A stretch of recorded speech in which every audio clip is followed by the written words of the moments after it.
I mean, the questionnaire is really just a way of picking up some of the issues that are bothering people, you know, because these are our activists and members who are out there every day doing things. And if there are things that the party's doing or not doing that's making a difference to them in their sort of everyday campaigning, then we ought to know about it. There's the age-old question about which comes first, the chicken or the egg, and in this case the Liberal Democrat chicken and egg is really about local support versus national support. If the party genuinely wants to build from the grassroots and then expand into Westminster, which is what it should be doing, you can't do that as a top-down party. You have to take account of what local councillors and activists actually want to do. We've just got to generally raise awareness of the Lib Dems. We've got to get ourselves out there in a user-friendly kind of way so that people will hear something and think, oh, it's the Lib Dems again. We've got to increase our membership.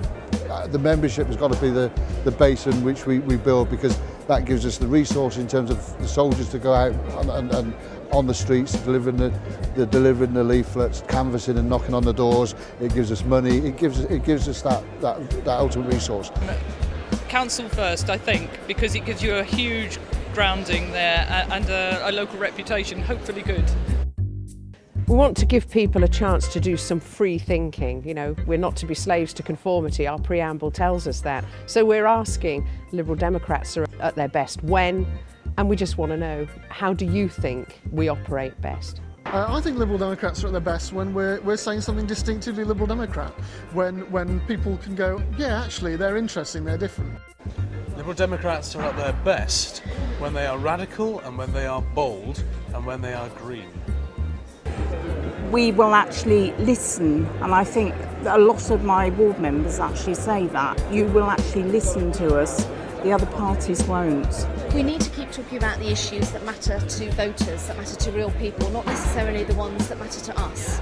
And we need to continue to find ways to communicate our values in ways that have resonance with people.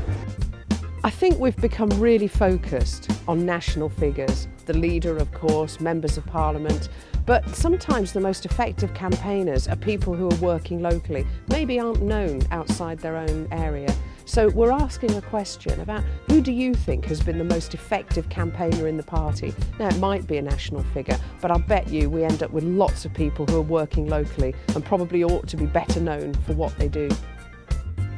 People get to hear about the Lib Dems in a whole variety of ways. Of course, there's all the national media, but we're also putting focus through letterbox at the rate of thousands every day across the country. And we've a record of action in council groups. So we're really interested in hearing your views about what is the most effective way of getting a Liberal Democrat message across. I think that the most effective way you can infuse people is the face-to-face. Talking to them, you get that exchange of ideas, you get the opportunity to listen to people's views.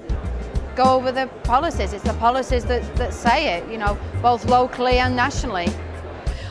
Team building, making sure that everybody understood they've got to go out on the doorstep really early, and sitting in committee meetings in the run-up to the elections is not a good use of everybody's time. So it's really just about campaigning and trying to build teams and getting everybody focused on the goal. You can be the best campaigner on the world, but if you're not working as part of a team and building that team, you just can't get people elected. For young voters, under 30% of them are attached to any of the parties. So we have that brilliant opening in open-minded people, a level playing field of what I would say are a liberally minded generation who simply don't have a party to attach themselves to. One of the big issues that's being raised time and time again is the fact that we don't really reflect the look of the country. There's a lot going on in the party to try and improve that, but we really want to take this opportunity to ask people what they think the party should be doing. My view is that if you start with a level playing field, it's fine, but we do not have a level playing field. That's the reality, and I think the party needs to take that seriously. So you've still got pockets of the party where it's kind of frowned on if you're doing things and you've got young children and all things like that, even though people would say we're very liberal, but when the chips are down, I do think that women are still discriminated against. We know where we have already existing ethnic minority councillors. We are best placed to attract people from our own communities into the party as supporters and then as members, and hopefully there are going to be people amongst them who will be very good councillors. That will mean getting all the community involved. It doesn't matter whether you are black or Irish or Sikh or Indian, whatever. It means getting the whole community involved. I think that they should be looking at disabled access to places within all the conferences that we do. It's having a support mechanism and mentoring for new candidates. What I found very difficult is that once you're enthused to get involved in politics and you want to change your local community, it's trying to find a support within the current establishment. Visibly as a party, we're very a middle class party which is very male oriented, and what we need to do is shake it up, get more women involved, get more ethnic minorities involved, but not just that. We've got to see that our senior leadership team reflects the diversity of the country. So we need more women in our senior leadership team, more ethnic minorities. When we start to see that, when people out in the street starts to see that Liberal Democrats truly represent the whole demographics of the country, I think that people have more confidence in us as a party.